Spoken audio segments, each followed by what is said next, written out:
It was an absolutely beautifully spectacular day. The sun was shining, it was the middle of summer, the swell was good, and my cousin and I decided that we were going to head down to the beach really early to avoid the crowds and get an early morning body surf in. In our anticipation, we completely ignored the fact that there were these signs everywhere saying that it was a no swimming beach, and it was fishing only because of all of the undercurrents and all of the rips. Not that that would have hindered us anyway, because we were very strong swimmers, we had the confidence, we'd been trained in swimming all of our lives, we were real water babies. The surf didn't bother us at all. In fact, the bigger the better, the more wild and ferocious the waves, the more of a good time we were going to have. The fact that there was no lifeguards on this beach didn't bother us in the slightest.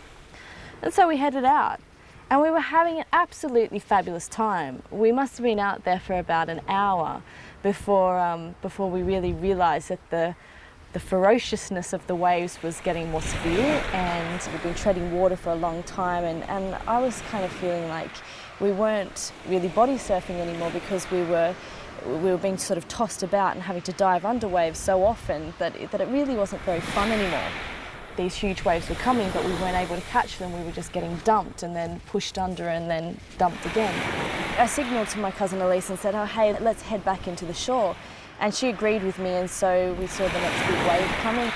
And right at the back we saw a huge one gathering up some speed, so I thought, yes, we're going to catch this wave and get back into the safety of the shore.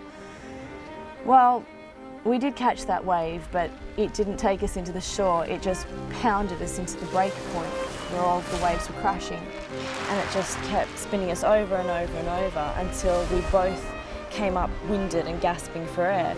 You know, I had really long hair, it had completely gone over my face. I'm treading water, pushing the hair back and trying to breathe, and then look for the next wave to dive under or somehow push myself over. And then the next wave comes, and the next wave, and by this point, you know, I'm thinking, wow, it's getting really heavy out here, it's quite dangerous, we really need to head back into the shore. And I'm looking over at my cousin, and she's saying to me that let's swim across, let's try and swim across the waves, but that wasn't happening either. And it was then that I began to realise that this really was not a Baywatch episode, and there were no lifeguards coming out to get us, and we were out there and we were on our own. I mean, I lifted my hand in the air, that's what you're taught to do, right? You know, wave. And the people on the beach, they just waved back at us. I was going to die, this was it. It was then that I really started screaming out to Jesus. Help, help, help, Jesus, Jesus, you know, I'm too young to die, I'm only 15. Trying to make a deal with God, you know, please save my life and I'll give it back to you. From my watery grave, my Saviour heard me. He had given me the strength of my cousin to get me through that, because she kept swimming next to me and finding a way to reach me and saying, just hang on just a little bit longer, Jem, just hang on a little bit longer, because somebody from somewhere is going to come out and get us. And as we kept pushing ourselves over these waves or trying to dive under, and I becoming heavier and heavier from swallowing all this seawater, a man from about 15 hours north had come down to visit his mother and was just walking along the beach.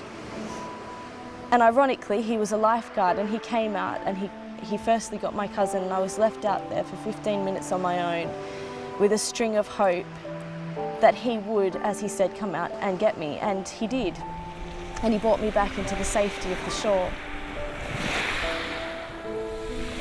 As I lay there, loving the feel of sand and oxygen, he just left, you know, as quickly as he'd come, and I didn't even know his name. And I kind of figured after that if God was willing to save my life, then it was obviously for a purpose and a reason, and that I would, as promised, give it back to him. There is a Saviour. There is a rescuer. He was willing to save my life because he felt that it was worth saving. He came to save your life as well.